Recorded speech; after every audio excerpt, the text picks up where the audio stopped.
Good afternoon and welcome to Cardinal's HCM Time and Attendance Reporting Forum. So we're going to move into the agenda next. I would like to introduce Al Roberts, our training lead, and I am delighted that he can present and bring us through this demo today. Good afternoon, all. Thanks again for joining. My name is Al Roberts.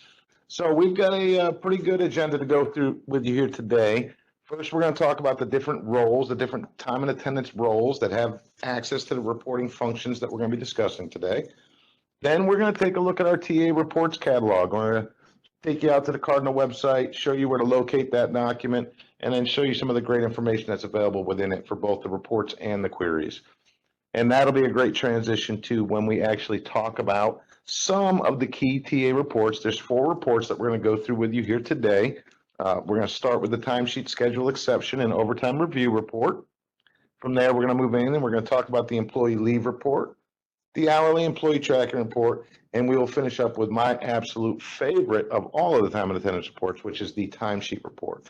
But that is just 4 of the many time and attendance reports that are available in that reports catalog. We're really just focusing on some key reports and queries here today.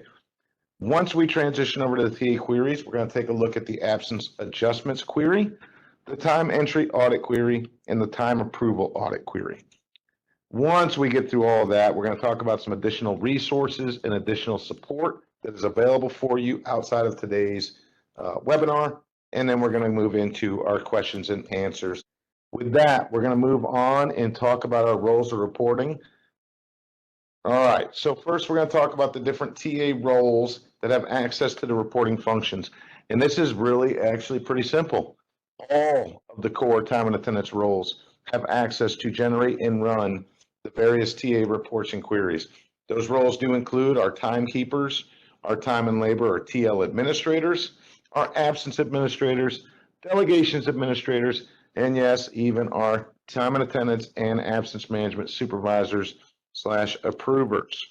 If you need any additional information about the Cardinal roles, we've got some great resources available to you on the Cardinal website. Under resources and security, there is documentation for both statewide and VDOT users to include that security handbook. This is a great reference tool as you are completing your core user access form. So as new employees come into your agencies, or if they are changing roles within your agency, great tool there, the security handbook. Another tool that we want to draw your attention to, and this is very important, especially as you bring new employees in or they're changing roles, is the roles to training course mapping. This document should be used to review the roles that that person is going to be filling, and then it's going to identify the specific training that they should complete. And that includes both web-based training, which they can do self-paced from our Cardinal website, as well as our instructor-led training that takes place periodically here by the Cardinal team. So a great tool there, the roles to training course mapping document. And if you are not sure of what roles that you have, you can always run the security role users query to identify the roles within your agency, to include yourself and other users within your agency. One final note here, when it comes to the TA reports and queries, the reports that you have, the actual specific reports and queries that you are able to run is based on your user role and your security access. So 2-part functioning there. 1, what reports and queries do you have access to run with your role? And 2 is that security access, meaning specific to time and attendance, what departments, what employees, so on and so forth, that you can generate those reports and queries for. So 2 parts of filtering there as far as what you can run and then what you can see on those reports and queries. So please keep that in mind. Now that we've gone through our different roles and responsibilities, what I want to go through next is the actual time and attendance reports catalog. So we did make a change about a month ago. A communication was sent out around this where we had this one gigantic reports catalog for all of the Cardinal HCM functional areas. About a month ago, we broke that down. Now there are 4 separate HCM reports catalogs, one for each of the functional areas, human resources, benefits, payroll, and of course, what we're here to talk about today, which is the time and attendance reports catalog.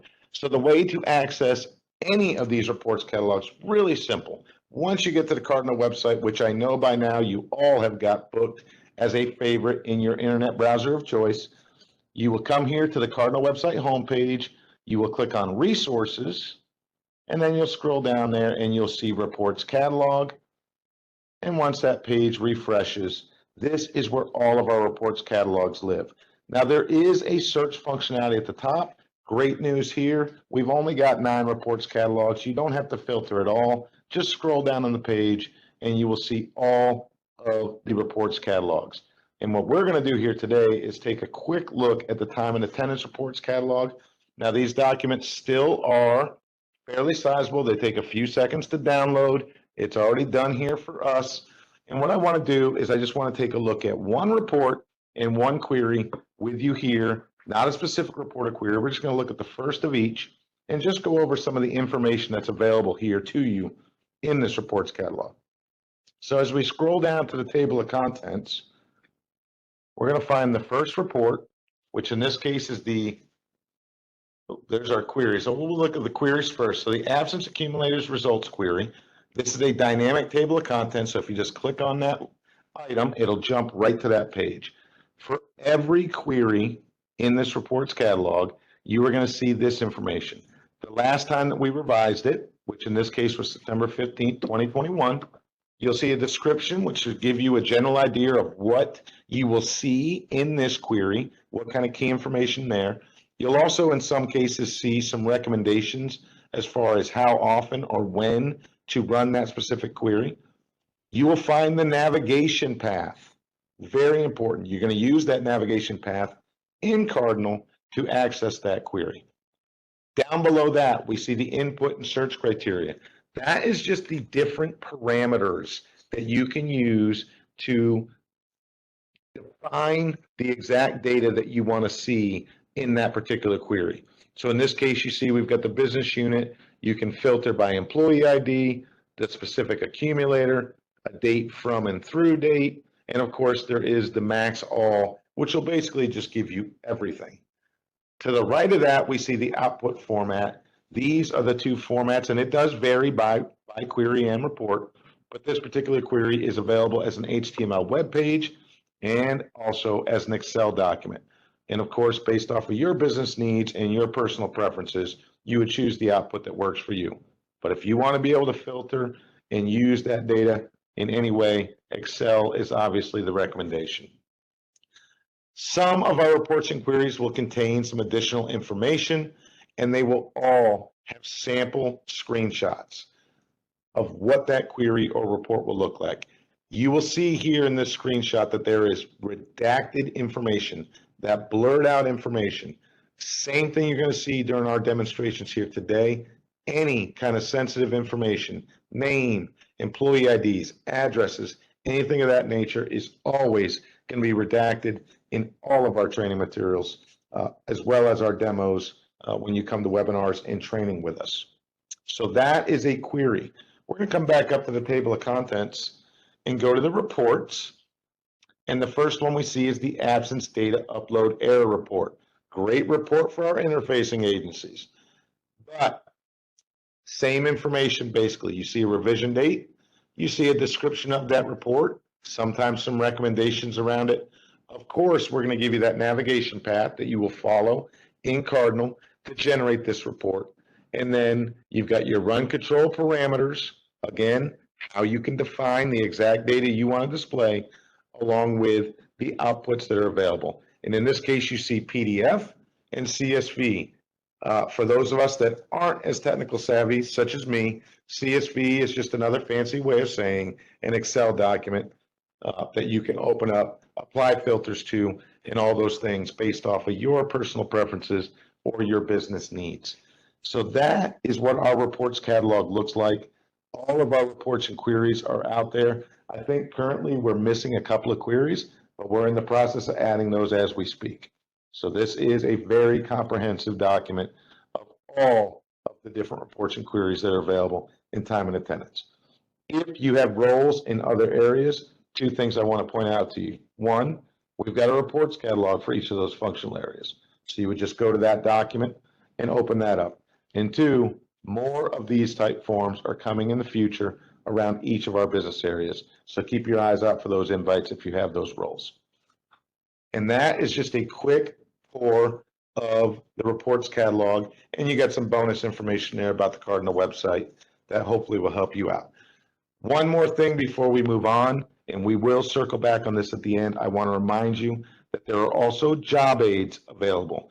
Used in conjunction with that reports catalog, you should have no difficulty running or generating any of the reports or queries. And we're going to give you links to those job aids at the end of this presentation. With that, we're going to move on and we are going to talk about the time and attendance reports first. Now, what I want to do, I want to level set with you all how we're going to go about this. I told you we've got 4 recommended reports, 4 key reports that we're going to go over here today. I'm going to talk briefly about each of them, and then we're going to get into, hopefully, a demonstration. If we can get through our technical difficulties, we're going to demonstrate each of these 4 reports and talk a little bit about them once we generate them. So a quick overview of all 4, and then we're going to do a consolidated demonstration of all 4 of them back to back. And then we will pause and take any questions that you may have specific to those reports before we start talking about queries. So with that, let's talk about our first report. The timesheet schedule exception and overtime review report. Great report for the specific information that it provides. This particular report it's a 2-part report. The first part of the report is actually going to be any overtime that was reported within a specified date range or by a specified employee, whatever parameters that you defined. So it's 2 sections. The first section, although the title is schedule exception and overtime, the first section on the report is actually the overtime section, and the second section is the timesheet schedule exception portion. Now with this, and I'll talk more about each of these when we get into the demonstration, but there's a couple things I do want to point out. 1, it is 2 parts. 2, although it can be deceiving, this is not actually a timesheet exception report. Those of you, and I'm assuming most of you that have taken your time and attendance training, know what a timesheet exception is. Those are those rules that can be bent or broken around the time that's reported. This is not that. This is not going to show you those timesheet exceptions by severity, that low, medium, high severity. This is going to show you a variance, i.e., Dan was scheduled to work 80 hours in that pay period, and he worked 79 hours. This report will show you that variance of 1, and you'll see more about that when we get into the demonstration. But don't get it confused. This is not going to show you your timesheet exceptions by severity. Going to be showing you another report where you can identify those. The next report that we're going to talk about, and you see the navigation path here, and I did see a question come in. Yes, we will be sending this slide deck out along with the recording over the next few days. So the next report that we're going to take a look at is the employee leave report. Nothing tricky here. It's pretty much exactly what it sounds like. It provides summary and detailed leave balance information, both your accruals and takes in any related transactions. So this report actually comes in 3 different ways. You can generate this as a summary report. That's going to give you summary information without the transactions. You can run it as a detailed report, which is going to give you, in addition to the summary, but it's going to give you those detailed transactions, and that'll make more sense when we're looking at it. But what we recommend is the summary and detail. You get all of that information in one running of the report. Much like the last report that we talked about, there's actually, and we're going to be demoing the summary and detail. That's what we recommend. That's what we're going to demonstrate for you. Much like the last report, this report actually comes out in 5 sections. The first section is going to cover your balances, or the balances for those employees that met your parameter. all of their absence and leave types and their current balances with some additional information. Then the second section is the transaction that are related to your expiring leave types. So any transactions, accruals, or takes that are accounting against an expiring leave type. The third section details the transactions that went into the leave that was earned. The fourth section is the transactions that resulted in the leave taken. And then the fifth and last section is your outstanding or canceled leave request. So outstanding meaning it has not happened yet. It's in the future. Canceled is anything that was entered and then subsequently canceled. So 5 sections on this employee leave report. The next report, hourly employee tracking report.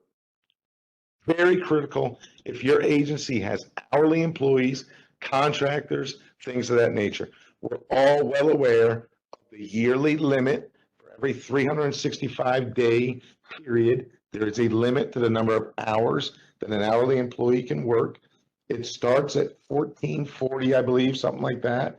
It can go up to 1,500 towards the end of the year per DHRM policy. And this report can be used to monitor that. Really simple report. You can do it by employee ID or department, and you will see how many hours have been reported and how many hours are remaining. So as you get closer to the end of that fiscal year, this report or calendar year, this report is where you can go and look at what those are so you can track as you're getting close to the end of the year, who's got hours left and who may need to get their hours approved, additional hours. The last report, my favorite, the timesheet report. Not going to talk a whole lot about it here. We're going to talk about it more when we get into the demo. But if you've come to time and attendance training with me or any of my trainers here, we have emphasized to you the importance of this particular report. It is the go-to report. It has got tons of information that is going to assist you in doing your day-to-day jobs. This description here is just a really brief summary of some of the great information that's available on this report, but we'll spend more time talking about this during the actual demo. All right, the first query we're going to talk about is the Employee Absence Adjustments Query. Great tool for our absence administrators. It's exactly what it sounds like. It is going to show you any absence balance adjustment transactions that took place within the specified parameters, within a specified date range, so on and so forth. So any balance adjustments that were done are going to display on this query based off the parameters that you define when you run the query. It's going to show you a history of those absence balance adjustment transactions. Great query for our absence administrators. Also our TL admins. You find it useful when employees come to you and they seem to have a discrepancy with their absence balances. The next query we'll discuss is the time entry audit query. This is a great tool to see the time that was entered on the timesheet. There's a couple of things here that I want to go over with you, and we'll talk more about when we get into the demonstration and we're looking at the query. But this is going to be a comprehensive list of the transactions that occurred that were either saved or submitted on the timesheet by the employee or a timekeeper or a time and labor admin, whoever entered that time on the timesheet. You're going to see the initial hours that were added with an audit action of A. You're going to see any changes that were made. You're going to see any hours that were deleted. And then you're going to see the most current row, which is going to be the X action code, the most current row that's in that reported time status of either saved or submitted. So we'll talk more about that when we get to that particular query in the demo. And the last query we want to talk about is the time approval audit query, especially important for our time and labor administrators and our approvers as you are coming up on those deadlines for timesheets to be approved, keeping in mind that when I say deadlines, we're always referring to those SPO or state payroll operations calendars. For every pay period, there is a defined date and time when timesheets have to be approved in order to get picked up in that run for payroll. So as you're approaching those deadlines, this is a great query to see what time has been approved. The timesheet report that we're also going to look at is a great tool to find out what time still needs to be approved. So a lot of great information here for our admins and our approver supervisors. And with that, I do want to pause. We're going to get switched over and get into demo mode, but I do want to take this opportunity to see if there are any questions that have come in that are general that we can use with the whole audience. All right, hi, my name is Susie Hilton, and we have a couple of questions that have come through that I'm just going to read aloud, and Claire is also on the line, and so she's going to be answering some of these questions that have come in so far. So one of the first questions that we got is, how up to date is the 1,500 hours report? Great question. So the 1,500 hour or the hourly employee tracking report includes all hours that are processed by the time administration process, which is that process that runs every 2 hours throughout the day. So that means that, you know, unless you run a report, or unless time was submitted in the last 2 hours and hasn't been processed yet, then otherwise it would be included in the report.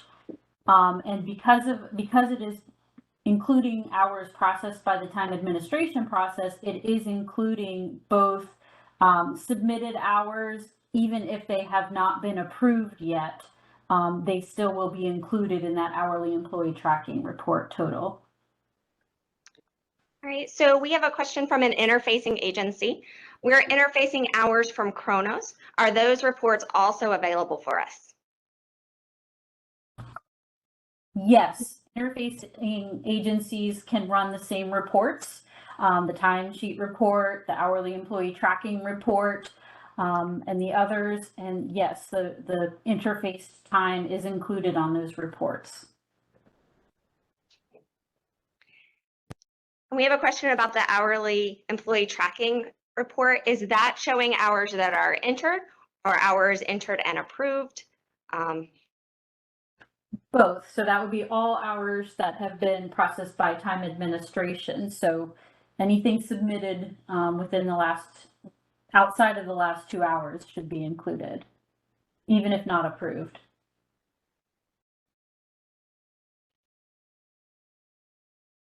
All right, I'm just checking to see if we've had any other questions that have come in.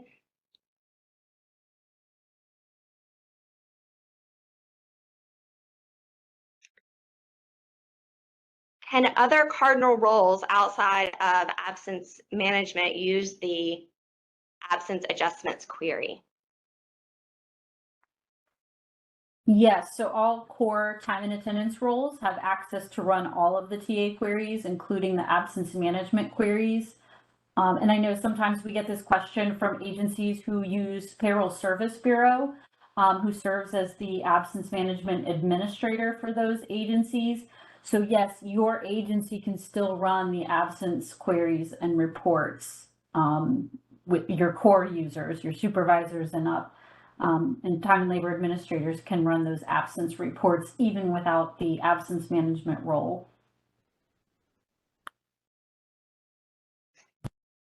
All right, so I'm going to turn it back over to Al. Those are all of our questions for right now. Thank you, Susie.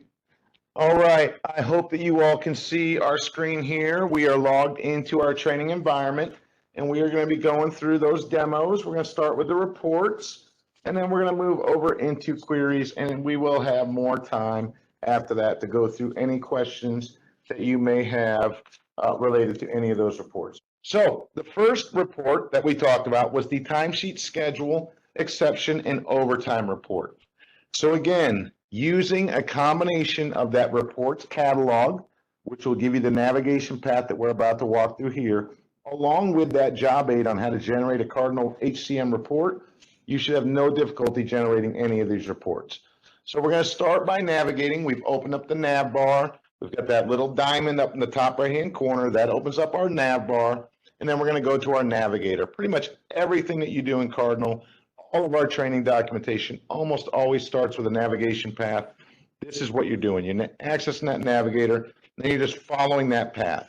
So here we're going to start by clicking time and labor. We're going to go into reports. And then we're going to click the timesheet exception report. And once the page refreshes, and it's moving pretty quick here today, you will get here where you are going to either start a new or create a new run control ID or find an existing run control ID that you've used in the past. So a couple things I want to point out to you here. You can see that Danny's going to slow down here. He's going to get us back out to the navigator to that run control ID page. Couple of tips here around run control IDs. Be careful with your run control IDs. Once you add a run control ID, it does not go away. You will not be able to delete it. So you don't want to create a new run control ID every time you run a specific report. Okay, the best bet is to create a run control ID that is specific to a report and then use that in the future. You can always change the parameters as needed with these run control IDs. So as we are in a training environment and we want to show you this from start to finish, we're going to go through this as if we're creating a new run control ID. So Dan is first going to give it a run control ID name. He's going to give it a unique run control ID name, something that he can recognize so that he can use this again in the future if he needs to generate this report again. Then he's going to click add. And that will bring us here to where we are going to define our parameters. So as you can see, the different parameters are available here. First, we have our business unit. This is where you're going to enter in your agency's business unit. If you have access to more than one business unit, you can always use that lookup ID and use that to select. So we're going to go ahead and complete the business unit. And in this case, we're going to use 30100. And then we're going to look at our date parameters. Highly recommend that you put in these date parameters either by pay period end date, which would be my recommendation, or you have the option to do a from and through date. Coming down a little bit further, there's some additional report parameters that we can define. You could define a specific supervisor that all the employees report to. You could put in a specific employee ID, or as we've done here, you could put in a department to run this report for the entire department. Once all of your parameters here are established, you got a few checkbox options and the radio buttons under employee type. The one downside to many of the time and attendance reports, you do normally have to generate them twice because it's either going to be for your salaried employees or your hourly employees. We're going to do salaried here first, and this is true with many of the reports. You got to do one for salaried, and then if you also have hourly employees, you got to do it again for your hourly employees. There is not a way to do it all in one report. Once you've got all of your parameters entered and you've saved them, we're going to click that run button. This page will pop up, and this is where you can look at the format and determine what format you want to come in. Just click that drop down for format and you'll see the formats available. You'll also find this information in that reports catalog. We love Excel here, so we're going to go with CSV. And then we're pretty much done on this page, so we click OK. Now, running reports and queries, not always the most user-friendly or intuitive processes in Cardinal, but people get to this page and they're like, okay, where's my report? I did a run control ID, I put in parameters, where's my report? Again, that job aid. The first few times you run reports, use that job aid because it's not obvious. You got to click this process monitor link. This page displays, and again, people are sitting there going, okay, where's my report? You got a few more clicks to go through. Find the report that you just ran by instance number, click that details link. You can see the date and time. Click that details link. Once you see success and post it, using that refresh button periodically until you see success and post it. That basically tells you your report's available. Then you click details link, it opens up this page. And again, the average end user is saying, where is my report? I keep clicking things, there's no report. We get tickets about this all the time. You have to click this view log trace link. And finally, here you will see the file list, and you are looking for that .csv file. Click on that link, which we are not going to do here. As I told you, we've already got this generated with the information redacted, but you would have clicked that CSV link, and it would have downloaded and opened up your report as an Excel document, just as you see displayed here. So this file, we generated this morning. We've already redacted all the PII or other potentially sensitive information. As I mentioned earlier, this particular report comes in two parts. The first part, which you see here at the top, and Dan's going to highlight these rows, is the overtime report. So any overtime that was reported within that date range or meeting the criteria that you specified is going to display here. And in this case, we see one transaction where Troy Aikman reported 3 hours, the uncompensated overtime. That's the only transaction that we see here for this particular set of parameters that we defined. That is the overtime portion. Scrolling down on the page, you'll get to the second part of the report, which is those variances. Again, don't get this confused with timesheet exceptions. These are just variances. So looking at that first row for Troy Aikman, we can see that he was scheduled to work 96 hours within this date range, but he only reported 95 regular hours, both productive and non-productive. So that resulted in a variance of 1. And then we also see those 3 hours of overtime that were reported, that uncompensated overtime, for a total number of hours of 98. But this is still a variance from this employee's work schedule. And you all know how critically important that work schedule is throughout all time and attendance. So those two parts on this report, any overtime that was reported and any variances against employee work schedules, but not specific timesheet exceptions by severity. We'll see that a little bit later on. And that is our first report. We're going to log back. We're going to get back into Cardinal, and we're going to close all the way back out to the home page, and we're going to navigate to our next report. So the navigator will remember where you left off. You can see here, we click the timesheet exception report. You can always go backwards using that arrow, as Dan just demonstrated. Going right back out here to the navigator, and we're going to global payroll and absence management. Again, we're about to look at the employee leave report. Next, we go to absence and payroll processing. We'll go into reports, and we'll go to the employee leave report. And it's just going to create a new run control ID, just like we did on the last report.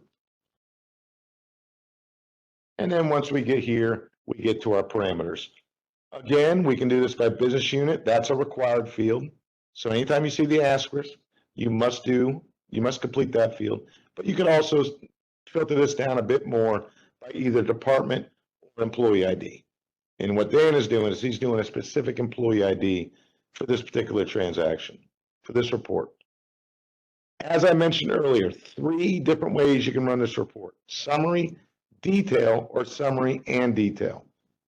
I like to get as much information as possible in the most efficient way. So we are going with summary and detail. And lastly, we're going to enter in the pay period end date that we want to get this data for. So you can enter it in, or you could use that lookup icon and select the pay period end date. Once all of your parameters are entered, you can save them. That'll save them against your run control ID, and you can just update these next time you run this report. Don't create new run control IDs every time. No need. Go ahead and click run. And we go through those same steps. Select our format. Of course, we're going to go with CSV again here. Click OK. We go to the process monitor. We see that our report is currently queued. It's not ready yet. So we're going to periodically, not repetitively, but periodically click that refresh button until we see success in posted. But every 20 or 30 seconds, just click that refresh button until you see success in posted. It's not ready yet. Just be patient with it. Always keep in mind that you're not the only person in Cardinal. There's other people out there generating reports. We've got some training classes going on right now, so we're not even the only people in this training environment. All right, we see the run status is updating, but it's still not ready. Just take my word for it. Repetitively clicking that button will not speed this up. You just got to be patient. All right, go ahead, Dan. Let's just assume that there's success in posted. Click on that details link for the second list item.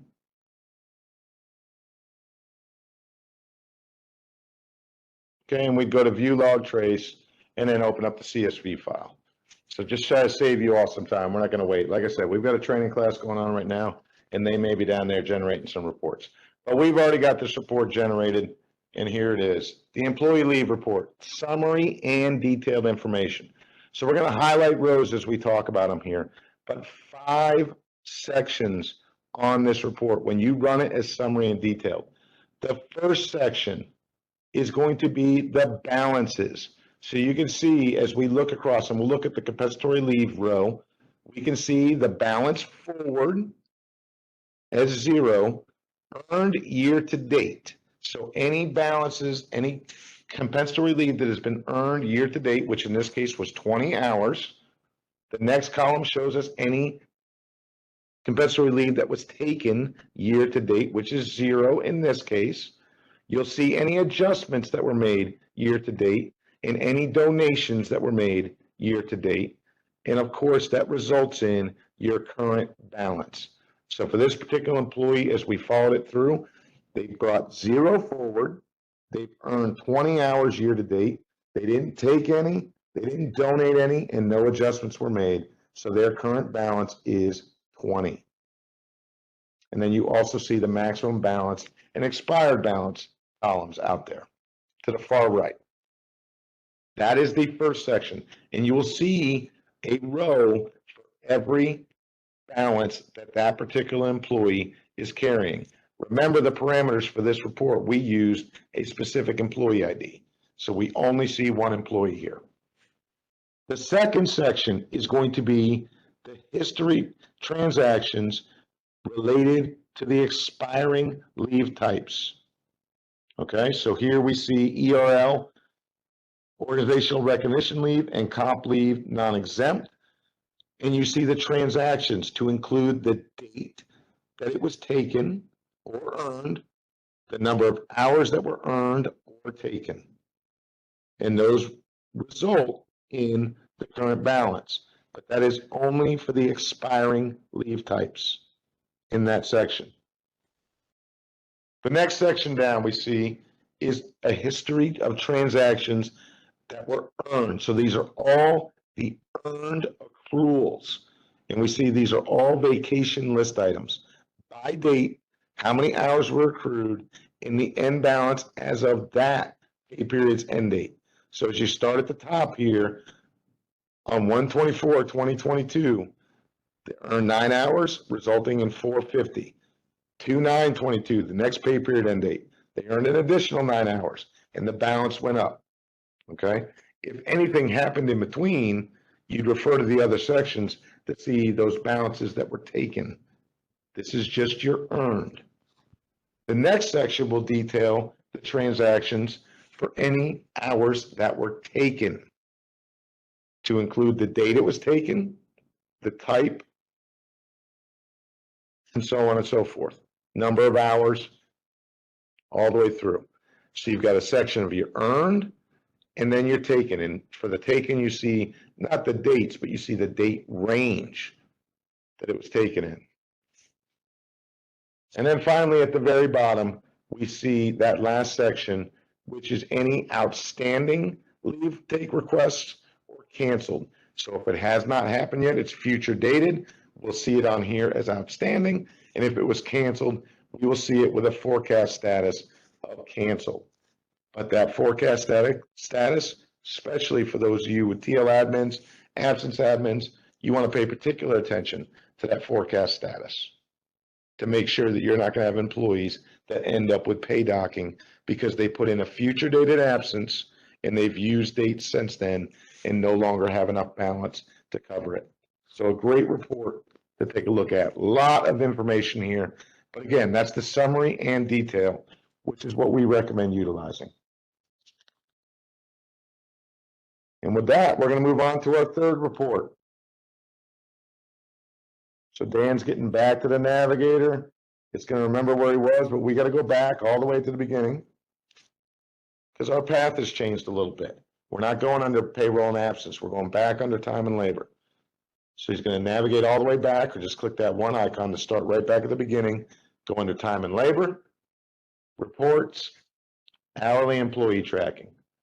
Remembering that this report is where we look for those hourly employees against their DHRM set limits of hours per 365-day period. So these initial steps Dan's going to walk through, they're the same as with any other report. Run control ID.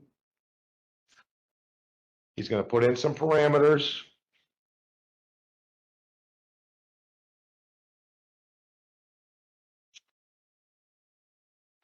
Excuse me. And he's going to put in the department. All of these are required fields. You see the asterisks there? All of those fields must be completed. And he's going to save his parameters and run the report. And you all get the point. From here on, the steps are exactly the same. Let's not risk it. Let's just jump right to the report that we've already generated.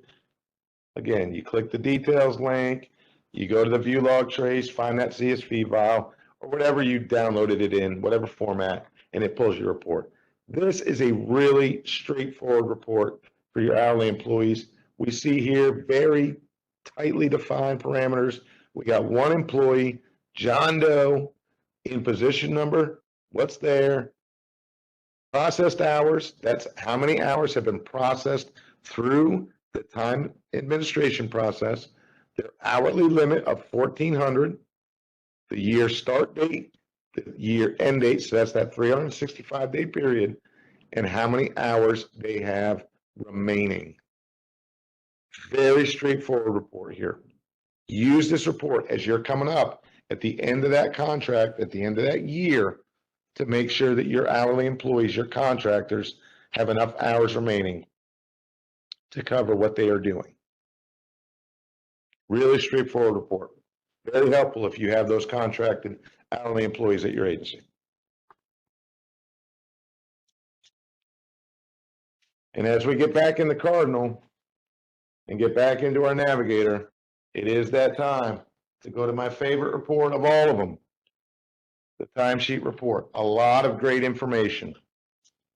I'm going to let Dan do his thing. He's going to navigate out there and generate up this timesheet report.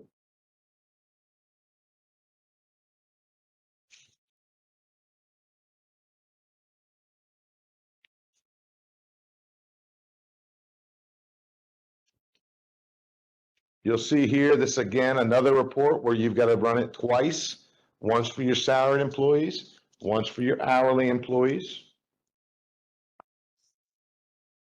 if you have both at your agency.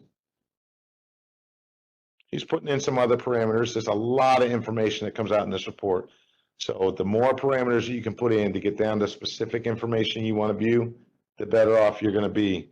You don't want to be weeding through 200 rows of data when you could have put some parameters in here to make it a little bit easier. Now, one thing I do want to call out, and this is, I'm not going to say it's new, but this is something that wasn't there initially. We have added this ability to include comments. So a little checkbox option here. You just select that checkbox, and this will bring in, as well as all the other great information that's on this report, this will also bring any comments that were entered on that timesheet. So a great tool. As this little warning message is telling you though, it might take a little bit longer for the report to generate if you do include the comments. But we're going to here, of course, and we've already generated the report with comments. So we got our parameters in there, we save it, we run it, and we've already got this generated. So we'll save you all the wait time here. And we're just going to open right up to the report. Remember, you do all the same steps. Select the output, wait for it to be success and posted, click the details link, click the view log trace link, and then it'll open up your report. And here we have our report with those parameters that Dan had entered in earlier. Okay, you won't see those when you generate this report. That was just a reminder to us of what parameters we wanted to use. But so much good information on this report. When it first comes out, it's going to come out. All the columns are going to be shrinked, so you're not going to see a lot of data. Expand those out, all right? And then you'll see all this information. And I'm not going to go through every column of information here, but I do want to point out some of the key stuff, all right? So as you're going through this first row, we'll see our pay period end date, okay? Then the daily date, whatever hours that this refers to, this is the date that those hours apply to. So this first row is 25 August.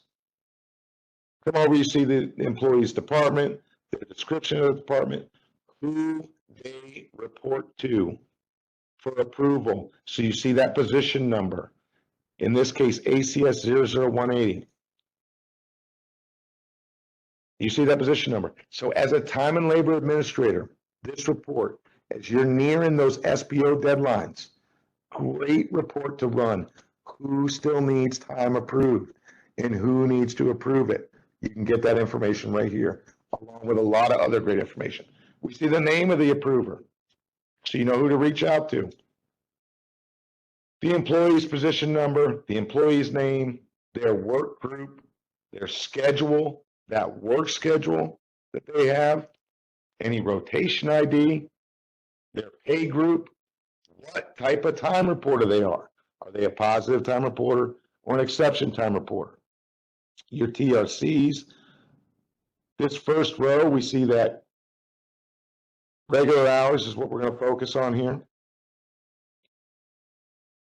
So you see the payable time reporting code, the reported time reporting codes, how many hours were entered, any overtime hours that might have been entered. So if they had overtime, you'll see the hours of overtime, the status of that reported time, which in this case is submitted, and then the payable time status. NA does not mean not applicable. That means needs approval.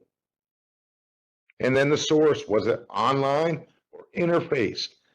So much great information on this one report.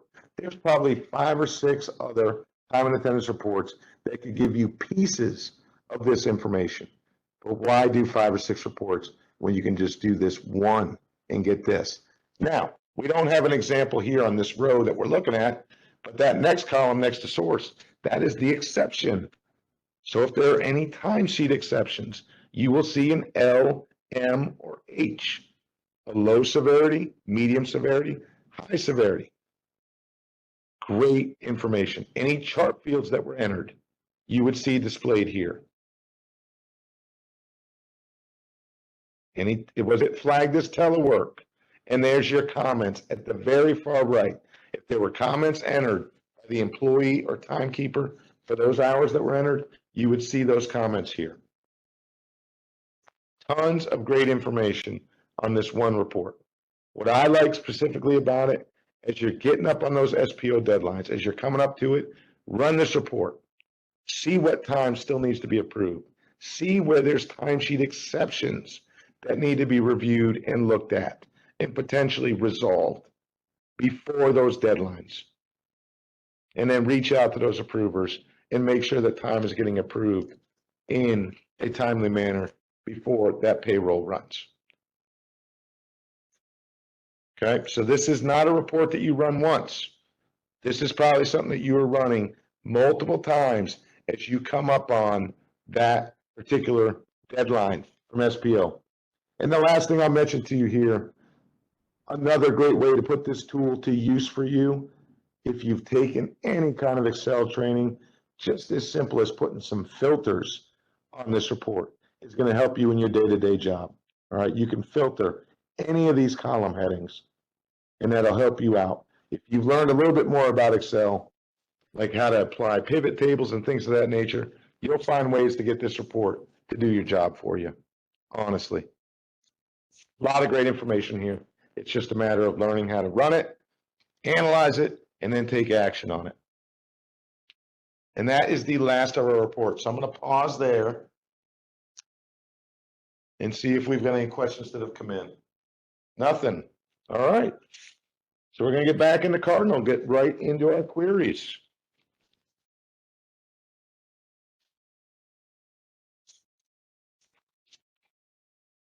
Now, queries, the navigation is a little bit different at the beginning. So we're going to go through this first query in detail. But again, we start the navigator. We're going to go into reporting tools. And this will be the same navigation for all of the queries. They all start the same. Go to reporting tools, query, and then query viewer.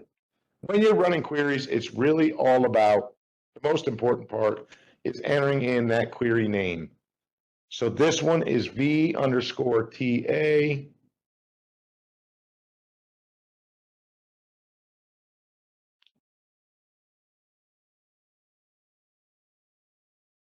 V_TA_ABS_adjustments. Now, of course, you all will have that memorized, especially if you're an absence administrator. Actually, you won't, but you're going to get this from that reports catalog. I'm going to keep hammering that point home. Go to the reports catalog. It's going to give you all this information that you need. Once you've located the query, it'll show up down here at the bottom of the page. Here, you're going to select the source by clicking the link. We like Excel. And then the query is going to generate. And of course, you're looking at it going, but there's no information. Now you've got to apply parameters as Dan is doing here. So a little bit different than reports. We generate it, then we put in the queries, and then we get our results. So I'm going to let Dan put in his parameters. And then he would click view results. All right, so he complete all the parameters that he wants. He clicked that view results button. But we've already generated this query and we don't want to show you any sensitive information. So once that query completes, this is what you will end up with. A detailed listing of any absence adjustment transactions that took place within that specified parameters, date range, employee ID department, so on and so forth. Of note, what I want to pull out to you here is the balance adjustment column.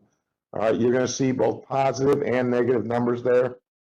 Positives meaning you added, that was an absence balance adjustments to add hours, and the negative numbers was when you deducted hours. And of course, you've got your element name or your accumulators, some additional comments about each of those, along with the last update time. When was that adjustment made and who made it? So if you're trying to figure out who made an adjustment, there you go. You can find out the person that made that adjustment. Of course, we've removed that and redacted it here because we don't want to be putting anybody's name out there. Okay. Great report, especially for our absence administrators, a great query for our absence administrators, especially when you're trying to identify potential issues with an employee's absence balances. We're going to get back in the Cardinal and we're going to get right into our next query. The time entry audit query.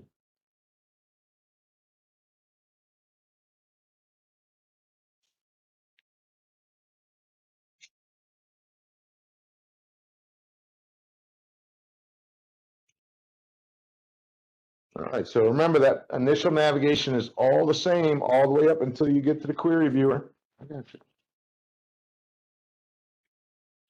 And it's V_TA_time_entry. We love our underscores. _audit. We're going to search for that query. There it is, and we're just going to open it up in Excel again. We would put in our parameters and then click that View Results button, but we've already got this query generated. So same thing here. We're going to pull up the one that we've already got generated. You can see Dan putting in his parameters.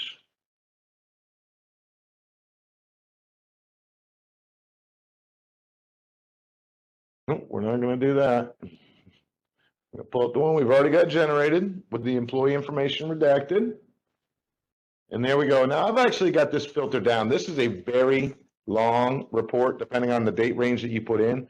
What we did is we filtered this down. I want to look at a specific date for a specific employee and try to walk you through this. So as you refer back to what we talked about earlier with the slides, the first column I really want to point out to you, next to the daily date, we see column F. That is the audit action. Those are those codes that are on that PowerPoint slide. A, meaning the hours were added. C, meaning the hours were changed. And X is the current row. So what is the current row on the timesheet for that particular day? Okay. And there's one other one that you may see, which is D. So any hours that were deleted. Now this query, this information can be a little bit tricky to digest at first. So as you're kind of looking at this, this is for one day, regular hours. So if we start in the first row, in row 9, and we're looking on row 9 for September 30th, on 11/4/2022, hours were entered. Now don't get tripped up around the dates. These are all things that we did during training, and we always do different dates when we're doing our training. But on 11/4, 7 regular hours were entered and submitted. So that reported status of SB, submitted. Okay? That's the first thing that happened for that day. On the next row, we see a change that was made. On 11/7/2022, a change was made to those hours. But that 7 is actually related to the transaction row above this. So if you look at the last modified time, 11/4/1447, that correlates to the audit time for the A, the initial add. So you're kind of reading these a little bit off. The next row is another change that was made on 11/7/2022 at 9:48. This happened during a training class, just so you all know. All right. The last modified time, another change was made, changing it to 8 hours. That corresponds to the row above it at that date timestamp, where we changed it from 7 hours to 8 hours. And then the last change that was made was on 11/7/22 at 9:48, changing it back to 7 hours. And it's indicated with an X because that is the current row in reported time for that date. So the trickiest thing about this report is just reading it. You got to look at it from the last modified time against the audit time for the previous row in order to read those balances. Essentially, the employee initially entered 7, they came back and changed it to 8, and then they came back and changed it back to 7. That's what happened on this particular day on this employee's timesheet. And this report will help you to identify those things. Great report for very specific research that you are doing. A great query. One more query to get through here, and that's the approval audit query.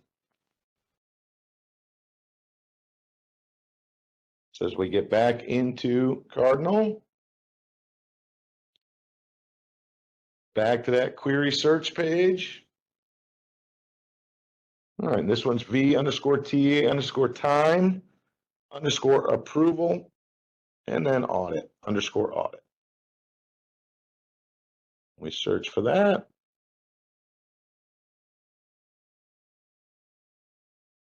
We put in our parameters, which Dan's not going to do here. You guys have seen this a couple times. We've already got this query generated. So we're just going to go ahead and open it up. And here we see the approval audit query against whatever specified parameters that you had entered.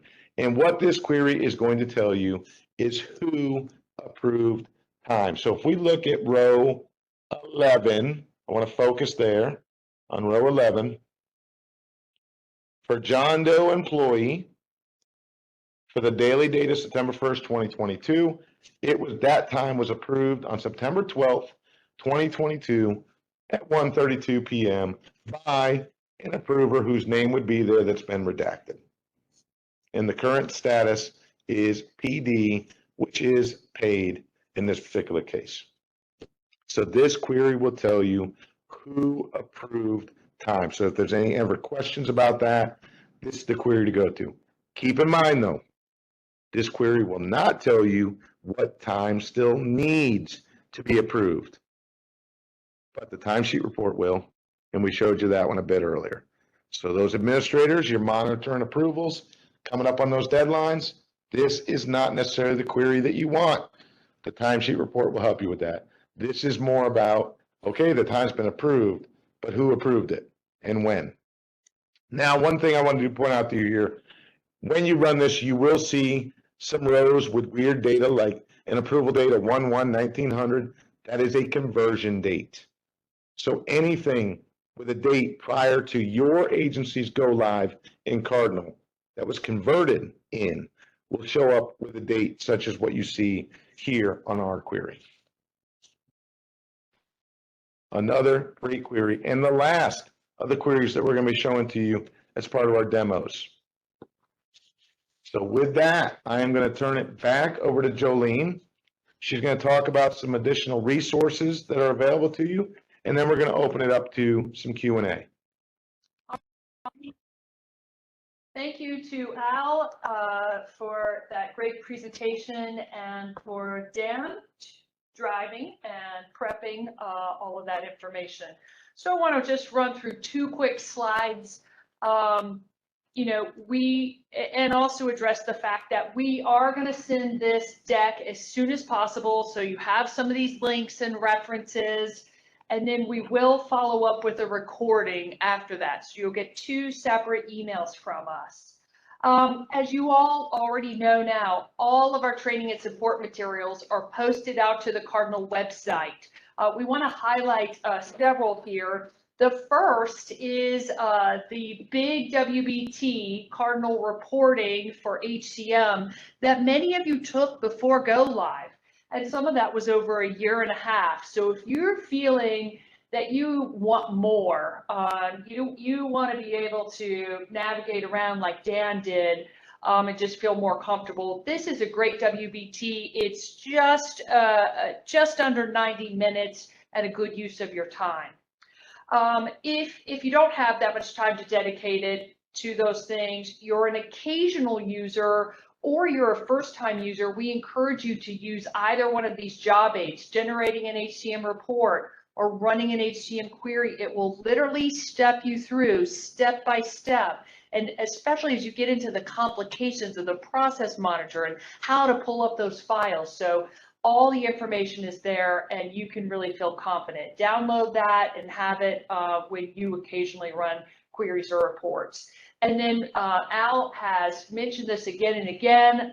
This is a direct link to the HCM time and attendance report catalog. We have others out there. If you do have roles in HR or payroll or benefits, see all of our report catalogs so you can have a good overview of what's there. And then it also gives some tips and hints. So back on a previous slide when we talked about, the X and the D, it will help you translate what X and D are from a translate perspective, because not everybody knows that intuitively. Two other critical links down here are some HCM TA training videos. So if you feel like you have people in your organization that would benefit from some additional training videos, or they can't remember what they took in the WBTs. These are quick, very interactive Cardinal Carl type videos. We're going to send this link to you, and if you see people who are having challenges, encourage you to send those training TA videos. An email also went out last fall about those, and then also this reference to the course material. From an additional support perspective, as always, especially for TA, we need you to lean on your agency. And there are a couple of points of contact. All of your agencies had a TA point of contact on the project. Many of those of you who enter time online had some time and attendance subject matter experts, and it is likely that before go live, those special TA points of contacts communicated with you about how to escalate specific TA questions in your agency. If you're uncertain about who that is, feel free to send us an email to the Cardinal Project mailbox and we can connect you. But it is really important because your agency is going to give you guidelines on agency-specific questions and issues. As you all know, every agency is different. Everybody enters their time differently. So it's really important to lean first on that from an agency support perspective. You've all heard this before, but submitting a Cardinal Help Desk ticket is best by emailing vCCC.vita.virginia.gov.